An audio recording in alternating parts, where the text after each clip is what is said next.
रायगड, महाराष्ट्रासह देश विदेशातील ताज्या बातम्या पाहण्यासाठी मॅक्स इंडिया लाईव्ह चॅनलला सबस्क्राईब करा आणि बेल आयकॉन दाबायला विसरू नका.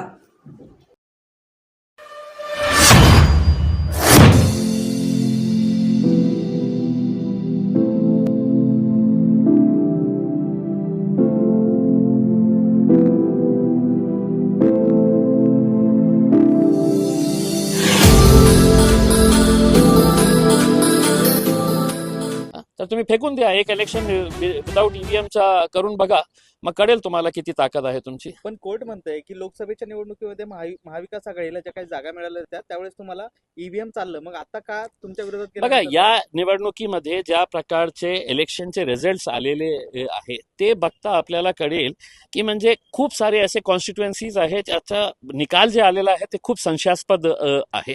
म्हणजे कुठेतरी एक गावामध्ये 300 मतं झालेले आहे, 300 वोटिंग झालेली आहे, निकाल 600चा आलेला आहे. एक कॅन्डिडेट आहे तो म्हणतो कमीत कमी माझ्या परिवारातले 4 मतं तर काउंट करा, माझ्या बायकोचा, माझ्या आईचा, माझ्या मुलगाचा, माझा स्वतःचा, ते मतं आम्ही 4 लोकांचाच बोलतो. तर ते दोन मतं ही भाजपने आपल्या खिशात टाकलेलं आहे. ते स्वतः त्यांची आई म्हणतं.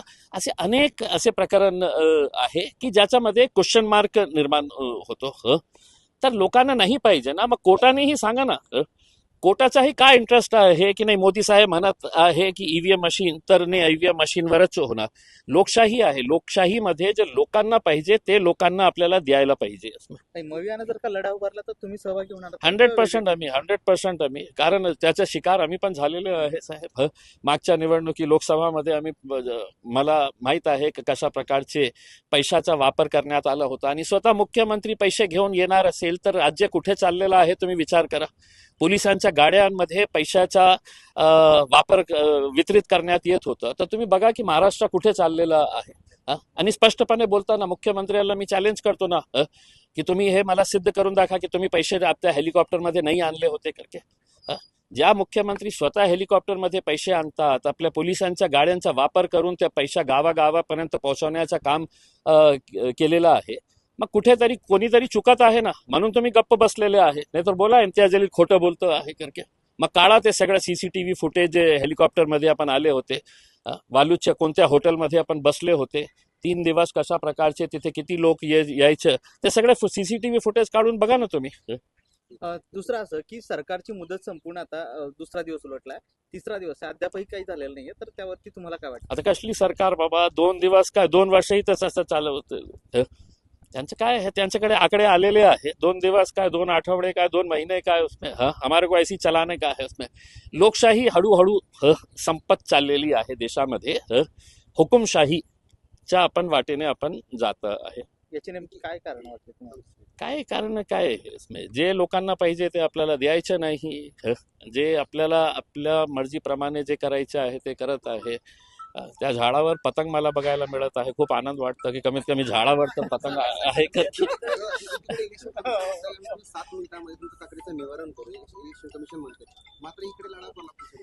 इलेक्शन, मी काल ट्विट केलं होतं की या देशासाठी सगळ्यात घातक, आणि आपण कितीही जोरात ओरडून आपण हे सांगा की या देशामध्ये जगातला सगळ्यात मोठा जे डेमोक्रेसी आहे ते आपला भारत देश आहे. आणि त्या डेमोक्रेसीमध्ये सगळ्यात बोगस कोणत्या सिस्टम असेल तर ते आपल्या इलेक्टोरल सिस्टम आहे. इलेक्शन कमिशन म्हणजे हे नरेंद्र मोदी साहेब आणि भारतीय जनता पार्टी साहेबांचे हे काम करणारे लोक आहे. ते इन्स्टिट्यूशनचं जे एक इंडिपेंडन्स होतं ना ते संपलेलं आहे. ते त्यांना अपॉइंट करतं. मग कोण त्यांच्या विरोधात जाणार तुम्ही सांगा ना मला. म्हणजे इतकं ओपनली आम्ही तुम्हाला व्हिज्युअल एव्हिडन्स दाखवले की एका वकिलाच्या कॅबिनमध्ये इंक लावून तुम्ही मुस्लिम महिलांना 1,000 1,500 रुपये देऊन तुम्ही गोरगरीब लोकांच्या चेष्टा करत होते. 1,000 1,500 रुपये तुम्ही जिंकलं, मान्य आहे, पण अशा प्रकारचं जिंकणं. तुम्ही दलित वस्त्यांमध्ये कशा प्रकारच्या पैशाचा वापर करत होतो ते हे सगळं व्हिज्युअल एव्हिडन्स असून सुद्धा कसली इन्क्वायरी करायची आहे? आणि इम्तियाज जलीलला कशाला तुम्हाला हे एव्हिडन्स द्यायचे आहे? काय तुमचे डोळे झाकलेले होते का? तुम्हाला माहित नाही होतं का? सगळं पोलिंग स्टेशन्सवर तुम्ही CCTV फुटेज लावलेले आहे. मग कोणत्या आधारावर कलेक्टर साहेब म्हणतात की नाही अशा प्रकार घडलंच नाही? जिल्हाधिकारी म्हणतात निष्पक्ष निवडणुका झाल्या. तेच सांगणार ना, तेच भाषा सांगणार ना. ज्या कलेक्टरांना ह्याच मुख्यमंत्री आणि उपमुख्यमंत्र्यांनी इथे खुर्चीवर लावून बसलेले आहे, तर ते कुणाची भाषा बोलणार आहे? ते काय सरकारच्या विरोधात बोलणार आहे का? मग मी चॅलेंज करतो ना कलेक्टर साहेबांना. तुम्ही कोणत्या डोळ्याने बघत आहे आणि मी कोणत्या डोळ्याने बघत आहे की आंबेडकर नगरमध्ये कशा पैशाचा वापर करण्यात येत होता आणि तुम्ही पैसे वाटून लोकांचे मत घेत होते ते गोरगरीब दलित समाजाचे. Okay okay. हो गया ना रे. अरे मराठी मध्ये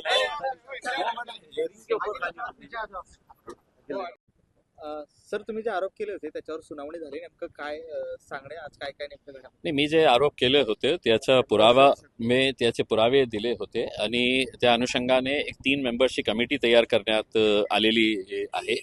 त्या 3 मेंबर कमिटीने आपल्या स्तरावर आपली रिपोर्ट तयार केलेली आहे. प्रिलिमिनरी रिपोर्ट जे आहे ते त्यांनी तयार करून जे ऑफिसर आहे इन्चार्ज त्यांना दिलेली आहे. ते प्रत आम्हाला मिळालेली नाही आहे. ते मिळाल्यानंतर त्यांच्या इनिशियल रिपोर्टमध्ये काय आलेलं आहे ते बघून मग पुढची तारीख देण्यात आलेली आहे. येणाऱ्या वेनसडे 5 तारीख आहे वाटतं.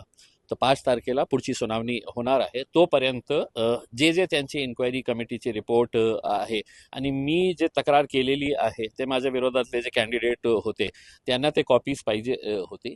तर ते इनिशियल ते सबमिशन जे व्हायचं होतं ते झालेलं आहे. आता पुढची तारीख जी आहे ते 5 तारखेला असणार आहे. एकूण हा निकाल कधीपर्यंत लागेल काय? मला माहित नाही आहे. मी तर स्पष्टपणे सांगतो की इलेक्शनचा निकाल जे आहे ना ते लवकरात लवकर व्हायला पाहिजे. नाही तर ते खुर्चीवर जाऊन बसणार आणि त्यांना असं होणार की आता काही होणार नाही, सरकार स्थापन झालेली आहे. म्हणून माझी अपेक्षा हे आहे की ते दररोज त्यांनी त्याची हिअरिंग घेतली तर 2-3-4 दिवसामध्ये त्याचा निपटारा. मला काही जास्त सांगायचं नाही आहे. माझ्याकडे सगळं व्हिज्युअल एव्हिडन्स आहे. मी ते आज इन्क्वायरी कमिटीला हे सांगितलेलं आहे. मी काहीही तुम्हाला लेखीमध्ये देण्याची आवश्यकता नाही आहे. मी सगळं व्हिज्युअल एव्हिडन्स दिलेले आहे की काय काय होतं, कशा प्रकारचे पैशाचं वाटप करण्यात येत होतं, कशा प्रकारचे इंक लावण्याचा प्रकार जे होतं, हे जे सगळ्या इलेक्शनमध्ये जे धंदे सुरू होते ते सगळं पुराव्यासहित दिलेले आहे. आता त्यांच्यावर आहे की त्यांनी लवकरात लवकर माझी अपेक्षा आहे की त्यांनी लवकरात लवकर त्याचा निकाल द्यावा. कोणत्याही बाजूने द्या, पण द्या लवकर. सर दुसरं असा की जे काही महाविकास आघाडीचे जे काही पक्ष आहेत, घटक पक्ष, त्यांनी ईव्हीएम वर मोठा आरोप केलाय आणि ते त्या विरोधात म्हणजे एक मोठी चळवळ करण्याच्या प्रक्रियेत आहेत. तुम्हाला काय वाटतं ईव्हीएमच्या बाबतीत? आणि तुम्ही मोदी साहेबांचा खूप प्रेम आहे ईव्हीएम मशीनवर. त्यांचा एक खूप जवळचा संबंध आहे ईव्हीएम मशीनवर. लोकांना जे नाही पाहिजे तर तुम्ही बळजबरी कशाला करता? म्हणजे लोकशाही आहे आणि लोकशाहीमध्ये लोकांना ईव्हीएम मशीन नाही पाहिजे. पण फक्त ईव्हीएम मशीन तुमच्या फायद्यासाठी तुम्ही वापरत असेल तर तुम्ही फेकून द्या ना. म्हणजे तसंही ईव्हीएम मशीनच्या अगोदर बॅलेट पेपरवर अनेक वर्ष निवडणूक झालेली आहे ना. मग आपण का जबरदस्ती करत आहे की नाही? आम्ही सांगत आहे तुम्हाला ईव्हीएम मशीनचा वापरच करायचा आहे. लोकांचा विश्वास नाही आहे त्याच्यावरच. तर तुम्ही फेकून द्या. एक इलेक्शन विदाऊट ईव्हीएमचा करून बघा, मग कळेल तुम्हाला किती ताकद आहे तुमची. पण कोर्ट म्हणतंय की लोकसभेच्या निवडणुकीमध्ये महाविकास आघाडीला ज्या काही जागा मिळाल्या होत्या त्यावेळेस तुम्हाला ईव्हीएम चाललं, मग आता का तुमच्या विरोधात बघा, या निवडणुकीमध्ये ज्या प्रकारचे इलेक्शनचे रिझल्ट्स आलेले आहे ते बघता आपल्याला कळेल की म्हणजे खूप सारे असे कॉन्स्टिट्युएन्सीज आहेत ज्याचा निकाल जे आलेला आहे ते खूप संशयास्पद आहे. म्हणजे कुठेतरी एक गावामध्ये 300 मतं झालेले आहे, 300 वोटिंग झालेली आहे, निकाल 600चा आलेला आहे. एक कॅन्डिडेट आहे तो म्हणतो कमीत कमी माझ्या परिवारातले 4 मतं तर काउंट करा, माझ्या बायकोचा, माझ्या आईचा, माझ्या मुलगाचा, माझा स्वतःचा, ते मतं आम्ही 4 लोकांचाच बोलतो. तर ते दोन मतं ही भाजपने आपल्या खिशात टाकलेलं आहे. ते स्वतः त्यांची आई म्हणतं. असे अनेक असे प्रकरण आहे की ज्याच्यामध्ये क्वेश्चन मार्क निर्माण होतो. तर लोकांना नाही पाहिजे ना. मग कोर्टानेही सांगा ना, कोर्टाचाही काय इंटरेस्ट आहे की नाही मोदी साहेब म्हणत आहे की ईव्हीएम मशीन, तर नाही ईव्हीएम मशीनवरच होणार. लोकशाही आहे. लोकशाहीमध्ये जे लोकांना पाहिजे ते लोकांना आपल्याला द्यायला पाहिजे. मवियानं जर का लढा उभारला तर तुम्ही सहभागी होणार? 100% आम्ही 100%